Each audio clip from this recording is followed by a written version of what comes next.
Good morning students. आज का हमारा टॉपिक है पॉलीमरेज चेन रिएक्शन, जिसको हम पीसीआर भी बोलते हैं। पॉलीमरेज चेन रिएक्शन को सबसे पहले कैरी म्यूलिस ने 1985 के अंदर जो है इन्वेंट किया था। अब ये बच्चों, पॉलीमरेज चेन रिएक्शन होती क्या है?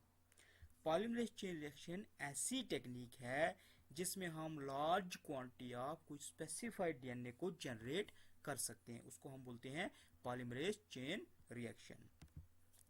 पॉलीमरेज चेन रिएक्शन जो है ये सेल फ्री एम्प्लीफिकेशन टेक्निक है, जिसमें हम मल्टीपल आइडेंटिकल कॉपीज किसी डीएनए जो हमारे इंटरेस्ट का है उसकी सिंथेसाइज कर सकते हैं। उसकी कॉपी जो है मल्टीपल कॉपीज हम बना सकते हैं, तो उसको हम बोलते हैं PCR, polymerase chain reaction.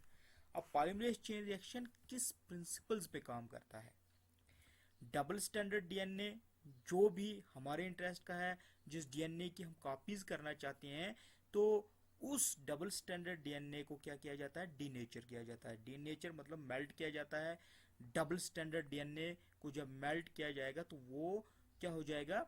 Single standard DNA, अलग अलग दोनों स्ट्रेंड्स उसकी अलग अलग हो जाएंगी, सेपरेट हो जाएंगी। तो दो इंडिविजुअल स्ट्रेंड जो है वो एक दूसरे से सेपरेट हो जाएंगी। अब क्या होता है कि हर स्ट्रेंड को जो है ये अलो करते हैं कि ये किसी प्राइमर के साथ जाके हाइब्रिडाइज हो जाए, जिसको हम रीनेचुरेशन भी बोलते हैं। मतलब किसी दूसरे प्राइमर के साथ जाके ये जुड़ जाए। अब प्राइमर क्या होता है? प्राइमर होता है short sequence of complementary DNA जो किसी न्यूक्लियोटाइड जो हमारा है उसके साथ बाइंड हो जाता है किसी डीएनए स्ट्रैंड के साथ। ये जैसे यहाँ पे ये है हमारा, यहाँ पे दिखाया गया है, ये प्राइमर है, ये प्राइमर इसके साथ जुड़ रहा है। ये जो डीएनए स्ट्रैंड जो अलग हो गई, तो ये प्राइमर कुछ उस डीएनए स्ट्रैंड की कुछ न्यूक्लियोटाइड सीक्वेंसेस के साथ क्या कर रहा है? जुड़ रहा है। तो यहाँ पे अब क्या होगा कि जो एंजाइम्स है, डीएनए पॉलीमरेज एंजाइम, वो इस प्राइमर को एक्सटेंड कर देगी आगे।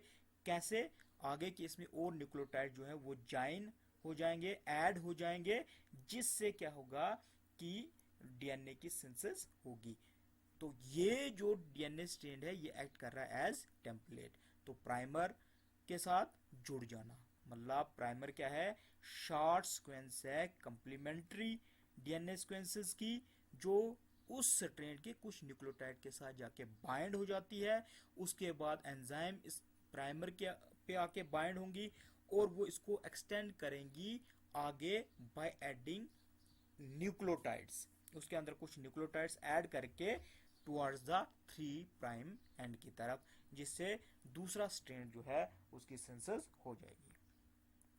The primer template duplex is used for DNA synthesis. अब जो प्राइमर टेम्पलेट डुप्लेक्स है इसका इस्तेमाल होता है डीएनए सिंथेसिस के लिए।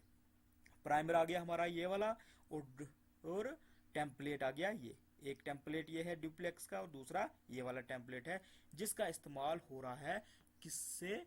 डीएनए की सिंथेसिस के लिए। और एंजाइम कौन सी इस्तेमाल हो रही है? डीएनए पॉलीमरेज एंजाइम जो है उसका इस्तेमाल यहाँ पे किया जा रहा है।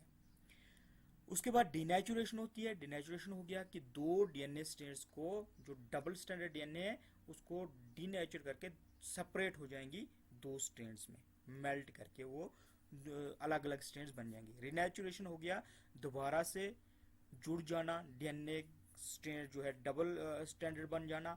और सिंथेसिस हो गया कि दोबारा से उसकी सिंथेसिस होगी। तो ये जो डिनेचुरेशन, रिनेचुरेशन और सिंथेसिस है, ये क्या हो जाती हैं? ये बार बार हम इस प्रोसेस को कंटिन्यू करते हैं ताकि हमारे पास multiple form of target DNA जो है वो सामने निकल के आए। तो इस प्रिंसिपल के बेसिस पे हमारा पीसीआर जो है वो काम करता है। उसके बाद है टेक्निक्स ऑफ पीसीआर, मतलब हमारे पीसीआर के लिए क्या क्या रिक्वायरमेंट है। हमें डीएनए सैंपल चाहिए, ये यहाँ पर है। दो प्राइमर्स चाहिए, ठीक है, दो प्राइमर्स हमारे पास चाहिए होते हैं। प्राइमर्स मैंने आपको बोल दिया कि प्राइमर क्या होता है। डीएनए सैंपल एक टारगेट डीएनए कि कौन से डीएनए के आप कॉपीज करना चाहते हो, मल्टीपल कॉपीज जो है बनाना चाहते हो। तो इसके लिए हम 100 से 35,000 बेस पेयर लेंथ के डीएनए सेगमेंट का इस्तेमाल हम कर सकते हैं। उसके बाद 4 न्यूक्लियोटाइड्स डीऑक्सीराइबोन्यूक्लियोटाइड्स की जरूरत होती है। DATP जिसको हम डीऑक्सी एडेनोसाइन ट्राइफॉस्फेट बोलते हैं। DCTP deoxy cytosine triphosphate. DGTP deoxy guanosine triphosphate. DTTP deoxythymidine triphosphate. तो ये 4 डीऑक्सीराइबोन्यूक्लियोटाइड्स भी हमें जरूरत पड़ती है। डीएनए पॉलीमरेज जिसको टैग डीएनए पॉलीमरेज एंजाइम की जरूरत होती है, क्योंकि ये जो स्टैंड कर सके हाई टेम्परेचर पे 95 डिग्री सेल्सियस टेम्परेचर पे भी जो अपनी एक्टिविटी जो है वो कर सके। बफर पीसीआर ट्यूब चाहिए। पीसीआर जो है ये इन्वॉल्व होता है इन रिपीटेड साइकिल्स को इन्वॉल्व करता है। जो एम्प्लीफिकेशन ऑफ टारगेट डीएनए है उसमें साइकिल जो है वो रिपीट होते रहते हैं। अब ईच साइकिल, हर साइकिल में 3 स्टेजेस होती हैं। वो स्टेजेस क्या क्या है? एक हो गया हमारा डीनेचुरेशन जिसको हम डीनेचुरेशन बोलते हैं। डीनेचुरेशन क्या है कि डीनेचुरेशन में 2 स्ट्रेंड्स जैसे यहाँ पे हो रही है, ये हमारी 2 स्ट्रेंड्स जो डीएनए की हैं इनको सेपरेट किया जाता है by applying high temperature. 95 degree Celsius temperature इस पे अप्लाई करके इन 2 स्ट्रेंड्स को आपस में क्या किया जाता है? सेपरेट किया जाता है।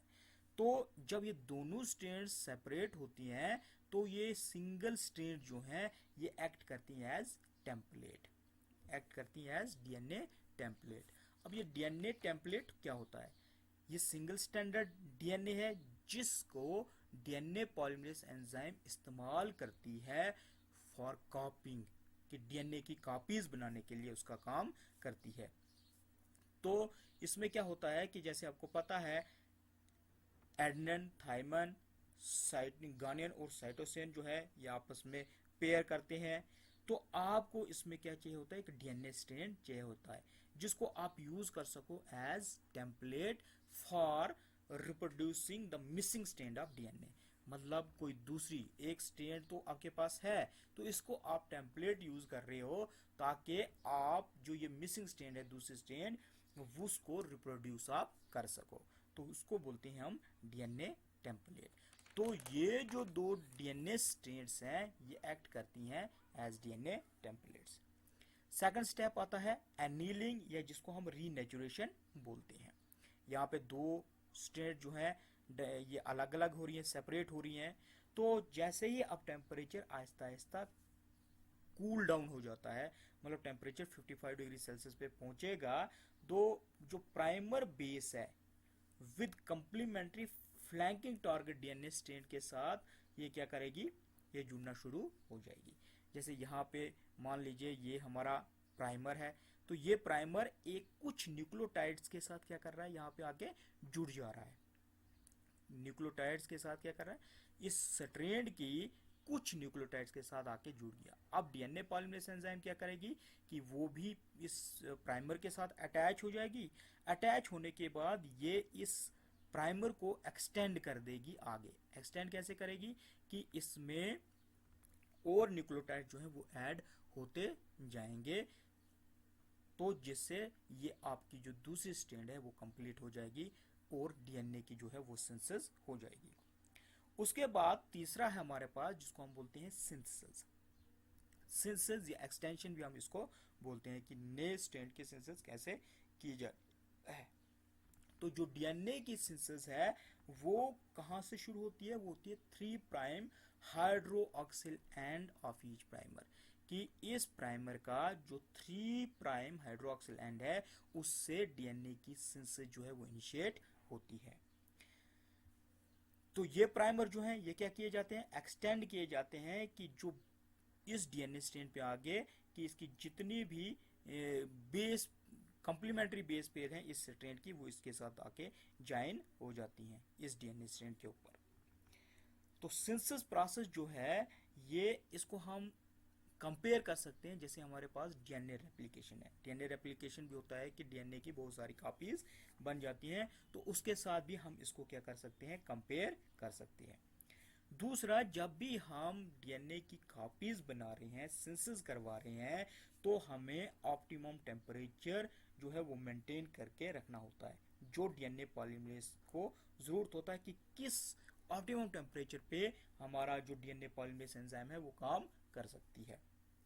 ऑप्टिमम टेम्परेचर क्या होता है कि ऐसा टेम्परेचर जिस पे कोई चीज जो है वो अच्छी तरह जो है कोई एंजाइम है जैसे वो अपनी एक्टिविटी अच्छी तरह कर सके। जैसे tag DNA polymerase optimum temperature इसका देखें तो लगभग अराउंड 75 डिग्री सेल्सियस के आसपास है, तो यहाँ पे 72 डिग्री सेल्सियस है।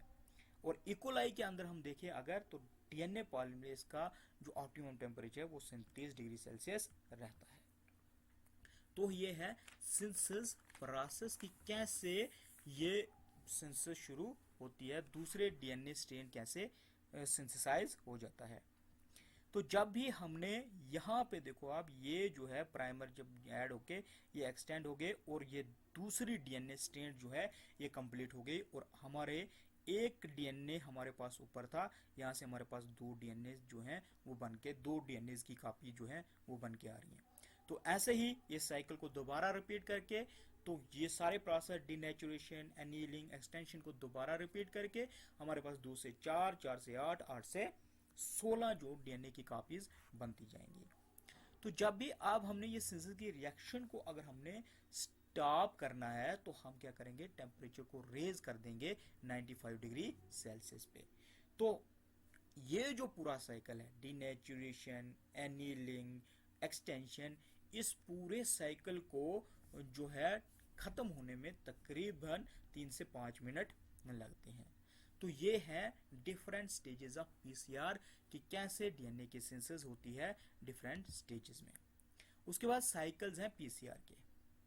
साइकिल्स यहाँ पे 3 टाइप के साइकिल हमने दिखाए हैं कि पहले साइकिल में जो न्यू डीएनए स्ट्रेन जो है वो ज्वाइन हो जाती है प्राइमर के साथ, दो प्राइमर के साथ दोनों डीएनए स्ट्रेन जो है वो ज्वाइन हो जाएंगी और न्यू स्ट्रेन वहां पे बनेगी जिसको हम लॉन्ग डीएनए लॉन्ग टेम्पलेट बोलेंगे।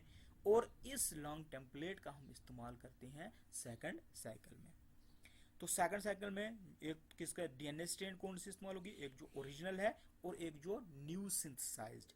एक तो ओरिजिनल थी जो हमने डिनेचुरेशन के दौरान अलग की थी सेपरेट, और दूसरी जो नई सिंथेसाइज हुई, तो उनका इस्तेमाल किया जाता है। उसके बाद डिनेचुरेशन, एनीलिंग विद प्राइमर्स और डीएनए की सिंथेसिस हो जाती है। तो सेकंड जो साइकिल है उसके एंड में लॉन्ग टेम्पलेट और शॉर्ट टेम्पलेट जो डीएनए स्ट्रेन्स के हैं उनकी फिर से फॉर्मेशन होती है और जिनका इस्तेमाल हम करते हैं थर्ड साइकिल में एज टेम्पलेट्स। तो ये जो original DNA strain along with the long और शॉर्ट टेम्पलेट जो है ये स्टार्टिंग मटेरियल होते हैं हमारे साइकिल थर्ड में। फिर से डिनेचुरेशन होगी, रिनेचुरेशन होगी और सिंथेसिस होगी। इसको हम दोबारा से हम क्या करेंगे, रिपीट करवाएंगे बार बार। तो जब हमारे 32 साइकिल जो हैं वो कंप्लीट हो जाएंगे तो हम बोल सकते हैं कि हमारे पास मिलियन फोल्ड टारगेट डीएनए जो है वो सिंथेसाइज हो गया है। तो ये हैं डिफरेंट टाइप के साइकिल्स पीसीआर के।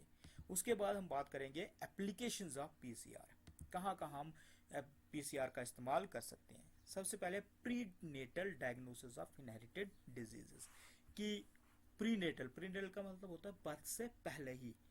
तो हम जितनी भी इनहेरिटेड डिजीज हैं उसको डायग्नोज कर सकते हैं with the help of PCR. PCR is used for prenatal diagnosis of various diseases by using chorionic villus sample or cells from amniocentesis. तो कहता है पीसीआर का हम इस्तेमाल कर सकते हैं अगर हमने बहुत सारे डिजीजेस प्रीनेटल डायग्नोसिस अगर बहुत सारी डिजीजों का करना है तो उसका हम इस्तेमाल कर सकते हैं। Sickle cell anaemia, beta thalassaemia, PKU can be detected. चाहे सिकल सेल एनीमिया है, बीटा थैलेसीमिया है या पीकेयू जिसको हम फिनाइल कीटोनेरिया बोलते हैं, हम इनको भी डिटेक्ट कर सकते हैं। ये तीनों चीज जो है इनको हम जेनेटिक डिजीजेस बोलते हैं। सिकल सेल एनीमिया में क्या हो जाता है कि आरबीसीज की जो मॉर्फोलॉजी है वो डिस्टार्ट हो जाती है और सिकल शेप जो है आरबीसीज की जो शेप हो जाती है। बीटा थैलेसीमिया में हीमोग्लोबिन लेवल जो है वो काफ़ी कम हो जाता है। और फिनाइल कीटोनेरिया में क्या हो जाता है कि एक अमाइनो एसिड है फिनाइल एलानाइन, वो बिल्डअप हो जाता है बॉडी के अंदर, क्योंकि उसको क्या है कि उसकी ब्रेकडाउन नहीं हो पाती है जिसकी वजह से उसकी डेपोजिशन बॉडी के अंदर हो जाती है। उसके बाद सेकंड एप्लीकेशन है, इसको हम यूज़ कर सकते हैं रेट्रोवायरल डिजीज की डायग्नोसिस में। जैसे हम यूज़ करते हैं अगर HIV की इन्फेक्शन है तो उसको डायग्नोस करने के लिए भी हम PCR का इस्तेमाल कर सकते हैं। इसी तरह बैक्टीरियल इन्फेक्शंस की डायग्नोसिस के लिए भी हम PCR का इस्तेमाल कर सकते हैं। जैसे ट्यूबरकुलोसिस एक डिजीज़ है जो बैक्टीरियल इन्फेक्शन की वजह से होती है, तो इसकी डायग्नोसिस के लिए भी हम PCR का इस्तेमाल कर सकते हैं। कैंसर की डायग्नोसिस के लिए भी इस्तेमाल होता है। अगर हमने सर्वाइकल कैंसर को डिटेक्ट करना है तो हम इस्तेमाल करते हैं PCR का। इसी तरह PCR को फॉरेंसिक मेडिसिन में भी इस्तेमाल किया जाता है। जैसे DNA फिंगरप्रिंटिंग एक टेक्निक है कि हम DNA फिंगरप्रिंटिंग का इस्तेमाल करते हैं फॉर आइडेंटिफिकेशन ऑफ क्रिमिनल्स। जैसे कोई मर्डरर है, कोई रेपिस्ट है, तो वहाँ से जो भी सैंपल हमें मिलता है, चाहे वो हेयर है, चाहे वो ब्लड है, कुछ भी, जिससे हम DNA जो है आइसोलेट करके, तो हम DNA फिंगरप्रिंटिंग के थ्रू क्रिमिनल्स को हम जो है वो आइडेंटिफाई कर सकते हैं। या हम DNA फिंगरप्रिंटिंग का इस्तेमाल कर सकते हैं फॉर पेरेंटल डिस्प्यूट। जहाँ पे पेरेंटेज डिस्प्यूट होता है वहाँ भी हम PCR या DNA फिंगरप्रिंटिंग का इस्तेमाल करते हैं। तो ये बहुत सारे इसी तरह फ़ायदे हैं PCR के, जहाँ पे हम बहुत मेडिसिन में PCR का इस्तेमाल कर सकते हैं। तो ये था बच्चों हमारा आज का टॉपिक, पॉलीमरेज चेन रिएक्शन क्या होती है, किस प्रिंसिपल पे काम करती है, कौन कौन सी स्टेजेस हैं, फिर इसकी क्या क्या एप्लीकेशंस हैं। Thank you.